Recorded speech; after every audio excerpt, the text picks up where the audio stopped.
What is going on, kids? It is Dr. Remy LeBeau, and I'm coming at you once again from the X Lair to provide you my very deep and insightful thoughts on the finally now released first,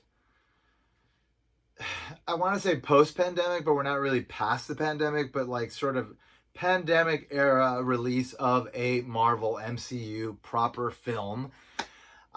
It's been over a year. I think the last film that was released was Spider-Man Far From Home, which occurred, I think it was like 1 or 2 months after Endgame came out, right? So we had Endgame, which was like the big climax, the thing that ultimately solidified for us that we're dealing with like top shelf storytelling within this genre, right? In a visual medium. And it's just, and so we sort of had like, an epilogue to that with Spider-Man Far From Home, but like now we get kind of another, it's not really an epilogue to Infinity War and Endgame per se, but it sort of is for Scarlett Johansson's character. It's sort of an epilogue to her overall arc, if indeed they are planning on moving on from her, which is very possible because I mean, she's been doing this for like over 10 years now. I mean, you have to assume that artistically she is also interested in doing other things, which is why Chris Evans sort of stepped away and may return. Who knows? Robert Downey Jr., same thing. I mean, clearly these folks, they're interested in branching out, doing other things. But I mean, there is obviously the money incentive to get them back. And then there's also, from a business standpoint, the idea that you want to keep this going, and therefore it does make sense to sort of pass the baton and give other characters a spotlight. And so there's just a lot of things at play, and ultimately I think this film does a good job of both being an epilogue for Black Widow and also kind of a prologue for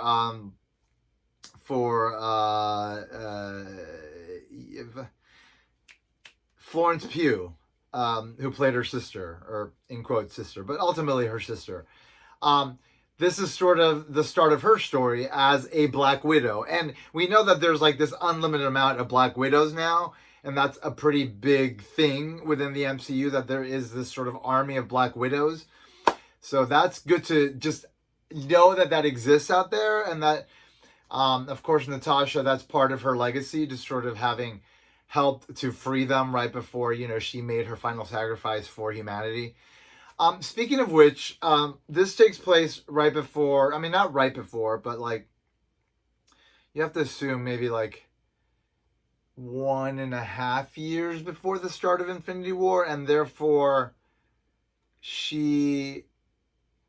during that time, the Black Widow would have to have, maybe have had some contact with her sister. So there might be another story told there, maybe. Unless I'm not getting the timeline confused, because this is soon after Civil War, and I believe Infinity War was roughly 2 years, I think, after Civil War. So there is more time there to potentially explore. But I think ultimately, the question is that did this fake family that we've now come to know, and maybe even have become authentic family, I guess, by the end of this film, which is sort of also another thing this film accomplished, which is to give Natalie her second authentic family. Obviously, she'll never have a true family, but she has, the Avengers, and now she has this other family that exists as well. So the question is, did all of them get snapped away when Thanos did his thing? I'm gonna have to say Elena, was that her name, Elena? Florence Pugh. I'm gonna have to say she was likely snapped away, because when we see her at the end in the post-credit scene, she is looking very similar to what she looked like before, which, I mean, you have to assume she was snapped away, and that would easily sort of, mollify any concerns fans would have of like, well, why does she look so fucking young? Like, I'm assuming that's like 7 years later. And, the answer is, well, she was probably snapped away for 5 years. And so that works for me. I'm sure they'll address that in the Hawkeye series, because clearly she's going to be going after Hawkeye. Now, that was an interesting thing, the whole Countess Valentina de Fontaine, I think, is what Julia Louis-Dreyfus is playing, who clearly was part of Falcon and the Winter Soldier. She now has the other dude, the fake Captain America, as an agent. She appears to have Yelena as an agent as well. She's now sending her after Clint Barton. Interesting. I like seeing this sort of post-Endgame world where we understand that people in the world know what these people went through during Endgame to ultimately reverse what Thanos did. And so that's cool, it's like they know that she sacrificed herself in is it Soul World? I forget the name of the place. I think it starts with a V, but where she sacrificed herself, where her and Clint sort of had their little battle to see who was going to kill themselves. And so it's good that the world understands those details and like they can appreciate what these people have done for them. I like that this in this post Endgame world, like that is the reality of the MCU. And so everybody at this point, I would assume, acknowledges that these people are heroes, legitimate heroes that are necessary, and they shouldn't have like the Sokovia Accord sort of limiting their power, because we don't want them to be a part, because there are threats like Thanos that exist in the universe, and that could potentially lead to more cataclysmic events. So I like learning that stuff about the world. So that's sort of like the bigger world building stuff. I really like this movie as a Black Widow movie, as a story about Natalie, because her story is not going to be like warm and cuddly. It's like her past is like a very cold and brutal sort of past. And so this movie needed to be that, and it was that. Like, it was very much like there's some story there, and it was good. It was a good amount of story, but it was like a lot of fucking action. Like you had the opening sequence with the family escaping and the whole plane and the cops shooting and like cop cars coming in either direction. Like, fantastic stuff. They get away, and then we have, of course, the Taskmaster going after Natalie sequence. A lot of really great sort of, I feel like, callbacks to a lot of great stuff that's happened throughout the MCU. It felt very MCU, but it also felt like its own film. And it also kind of had like a Christopher Nolan sort of vibe to it. I think the director, I did not write down the name of the director because she's like an Australian female director, which, by the way, kudos to this Australian female director. Like, this film authentically felt like a really good movie. Like, it didn't feel like there were deficiencies. Like, overall, it just like, it moved. Nothing was sloppy. Everything was fucking crisp. Everything moved. Everything was smooth. It felt like exactly what it needed to be. Just like a perfect film. And it was exactly what it was. It was a sort of an intimate story, but also a big story, because this Red Room thing is big, but obviously we've seen bigger in the MCU, but nonetheless, like, this is big. We had, big action sequences, the big sort of, the big third act with the big set piece in the space station and that falling apart, and that really, like, sort of harkening back to like Winter Soldier. There were a lot of sort of callbacks, I think, to Winter Soldier type of stuff, like a road fight, and then all that, the people falling out of high places, and like a big structure falling apart. Like, that's very Winter Soldier, but I welcome that because it's not Winter Soldier, like, but it is sort of, but it feels like authentic to what we've seen.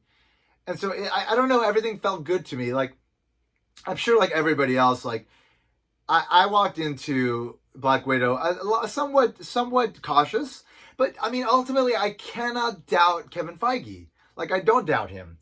And I never doubted that whatever this was going to be good. I never doubted that. But you hear people talking online and blah blah blah, and like people, there's so much talk that ultimately a question is brought up that maybe wouldn't have normally been there. But nonetheless, it's kind of like the James Cameron thing. Like, James Cameron hasn't made a movie in forever because he's been planning these 4 Avatar movies that he's making back to back, right? He's made 2 of them already, I believe. And I believe they're saving principal production to see how the first 2 go. But nonetheless, or at least seeing how the second one goes, which is the next one coming up. But nonetheless, the dude has never not delivered. And so I think because there's been so much time, and Avatar is such a big thing, it was like the highest grossing film of all time until Endgame came around. But I believe it dethroned Endgame again recently with a re-release. Nonetheless, like, Avatar, like, is a thing that people kind of want to bring down. And I feel like the MCU is one of those things as well. And so ultimately, like, there were questions, but I mean, they were answered for me, and the answer is fucking yes. Like, this was like, I like this sort of period between what they've done and what they're doing, because when we watched Iron Man, like, we got an indication that Avengers were coming, but we didn't get an indication that Infinity War was coming, which is essentially, the MCU version of Infinity Gauntlet, which is a very, which is a classic storyline. All right.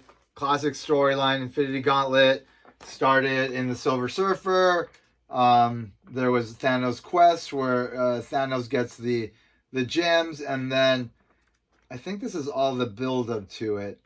But like, this is very much like an amazing story that needs a lot of build up, and like, we didn't know that was happening in Iron Man. And then we didn't know that was happening in Iron Man 2. We just thought Avengers was coming. And then the Tesseract was introducing Captain America, and it was not revealed to be an Infinity Stone. And then we had Loki's scepter that was in Avengers, but it wasn't revealed to have an Infinity Stone, the Mind Stone, in it. But at the end of that movie, we saw Thanos. And the minute I saw Thanos, I was like, all right, we're doing Infinity Gauntlet. We're doing this shit.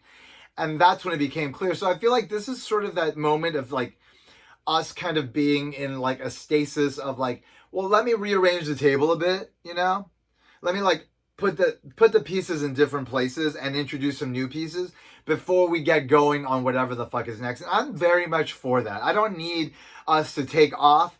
Like, I love that we had a moment with Natalie and really gave her a moment to kind of have a backstory, and that backstory be told in a really entertaining way. I mean, this movie is very entertaining. Another thing that I loved was the interaction of the characters, the family, in quotes, obviously not a family, which was a great spin on the family concept. It was like, these people were a fake family, and they interact in that way. But you have Yelena, I believe is her name. I'm going to call her Yelena, but maybe that's not her name. But I'm going to call her Yelena because that's all I got right now. Yelena, she did think of them as a family because she was so small that it felt authentic to her. And that became an important part of her life. And ultimately, obviously, she understood what was going on. But then she also went under the mind control thing. And so she never really got a chance to kind of reconcile it. So really, this is an important moment for her. And so, but beyond that, like, still, like, it took the whole film for like there to be some acknowledgement, at least on Natalia's part, that they could consider each other family, And I like that. I like that the film was about that, and that it was about something, that it rang true, but like also like it moved, Like the movie moved. It wasn't like, all right, well, let's just. Because whenever you had one of those moments where it was like, all right, character interactions, all right, things slowing down, but I'm okay with it, but still, like, and then all of a sudden something would happen, and it would like really kind of inject life into the film, which it's just great. Like, the pacing was good. Everything about it worked for me, Like, it was exactly what it needed to be, and it was that, and it succeeded at that. And I'm overall, I'm very happy with it overall. I watched it in the theater yesterday, and then now I watched it on Disney Plus. Um, I like this concurrent release thing. Because I will watch movies like this in the theater. Like movies that warrant a theater experience, I will watch. But I also like the idea of then coming home and getting to watch it again without having to wait fucking 3 months to get it in some home medium. It's like, okay, I get to do it at home, and maybe that's temporary, maybe that's not, but I got my theater experience, but then I also get to like kind of re-enjoy it and like really kind of get into the meat of the film. And like, I think the second viewing of this film was much better than the first because I wasn't unsure about what was happening. Because like, if you think about Captain Marvel, like I like Captain Marvel, I enjoyed Captain Marvel. A lot of it was very good, but I remember like at least for me, like the moment where she's fighting towards the end, and then like Gwen's No Doubt I'm Just a Girl song comes on. That was like a very jarring moment for me, and that just did not feel right. Like it didn't feel authentic to what I had seen throughout the film, and it felt very kind of like, I'm going to do this thing right now, but you know, like I just kind of thought of it, or maybe like, I don't know, it felt kind of out of place for me. And also a little bit kind of like, I'm a girl, and like, I don't know, something like asserting girl power. And it's like, this film was girl power. Like Black Widow was girl power, and nobody had to fucking talk about it. Nobody had to do anything but just have girl power everywhere. There are strong women throughout this fucking film.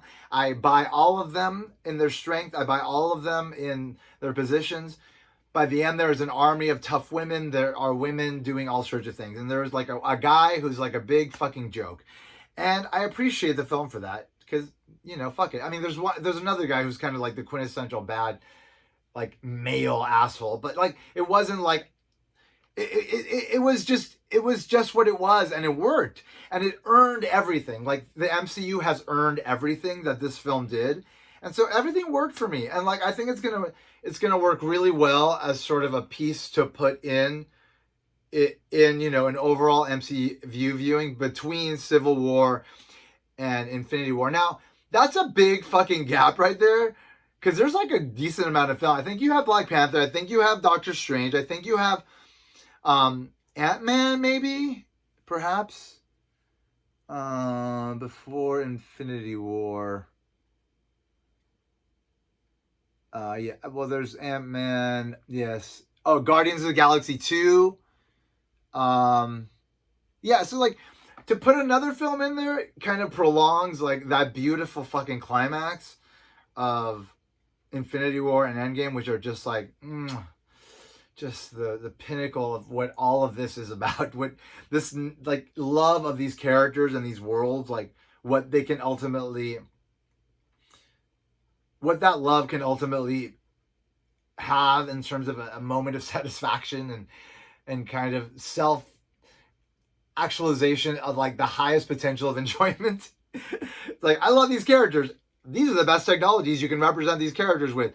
Here's all the money to put that technology and these characters together in the best way possible. Bam.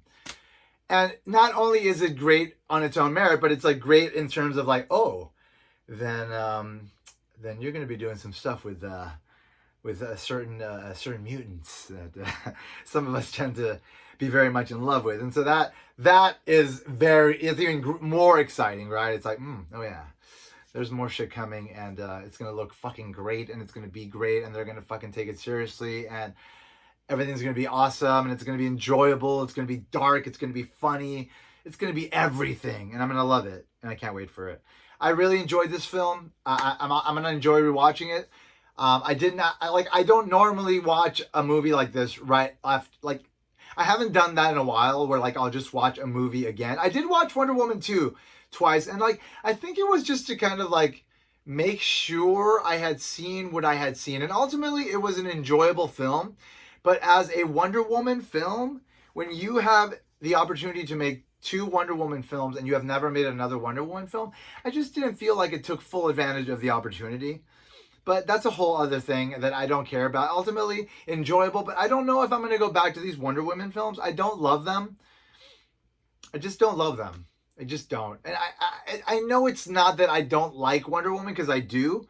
I watched Wonder Woman, the Linda Carter show as a kid. I watched the Justice League cartoon. Like, I like Wonder Woman. I never read the comics, but I do enjoy Wonder Woman. It's just I don't enjoy these Wonder Woman films. I think the one place I enjoyed Wonder Woman was in Zack Snyder's Justice League. I think he did a good job of making her enjoyable overall in that film. And I do love all the Amazon stuff, of course. Like the Amazon stuff at the beginning of the first Wonder Woman and at the second one, I love. The Amazons just give me more. And I believe they're making an Amazons film. I hope they are, because that is like the gold of those films. And that is the world that I want to see. I want to get more of. You know, I want to see these women warriors go to war and like take some big forces down, you know, because they're powerful and it's exciting to watch that. So anyway, yeah. So for like I said in an Instagram post for this film, I said that I felt this was the first, like, I don't know if I said authentic, but like I think the most successful female-led film, again, where like nothing felt forced. Like nothing felt like we're making a female-led film and we're letting you know about it. It was more of like we're just making a film about like and it happens, we're telling a story and the main characters happen to be women and those women happen to be strong. And it's like, yeah, just tell that story. And that to me is better than like sort of kind of clearly acknowledging things or it being like, because I feel like there's just, personally, I don't give a fuck, but clearly there's like a backlash against wokeness or whatever. And so these people that are becoming sensitive to stupid, like just because they need to be sensitive. I don't know. I'm not going to get into all that, but like some people are sensitive about these ideas kind of being shoved down their throats. And like,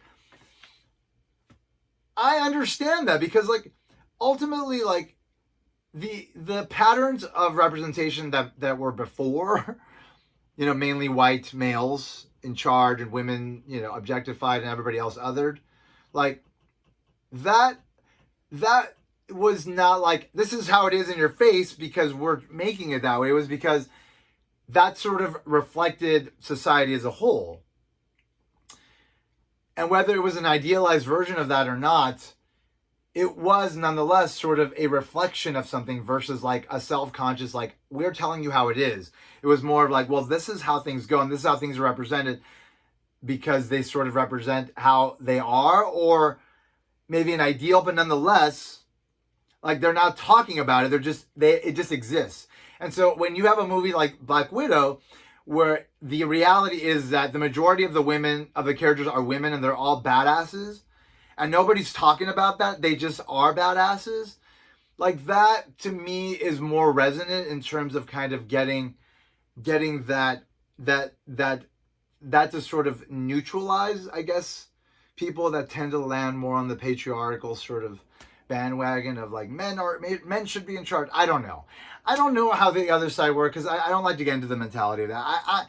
And that other side, like there's a divide here. It's just like I just think everybody's equal and I think we should treat everybody with respect and like and you know everything comes from that. But like people are what they are and they think what they think. Ultimately, we all have to share this world and we all have to get along, and that's where I'm at.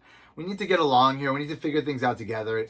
And so it's important that like films like this are made where it's just like, okay, well, the story is the story. It's not like intentionally created to kind of counter an ideological trend, because at that point I think you're putting a lot of pressure on a particular movie and you're talking about a bigger sort of social kind of milieu that is problematic that needs to be addressed with bigger forces. So I think movies like this ultimately become part of a fabric that is ultimately the big solution, you know? So I thought this film was successful on a lot of levels and I respect it on a lot of levels, but ultimately as an entertaining film, which was the same thing for Black Panther. Black Panther was the first like big budget, like mainly African-American, mainly black cast of actors, of characters that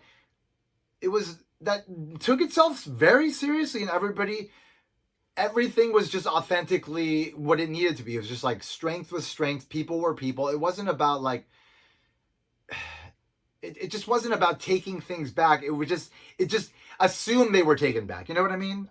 I guess sort of that's where I mean, these issues are complicated, and I think it's important for us to continue talking about them. So that's always an important part of my analysis, because like there are bigger forces happening in this world, and we need to acknowledge that and sort of see where we can take it, so that it's ultimately equal in the best way possible for everybody. And this is a good example of progress for me, and I really like this film, and I look forward to seeing Yelena in the follow-ups, and then maybe Scarlett Johansson back at some point. We'll see.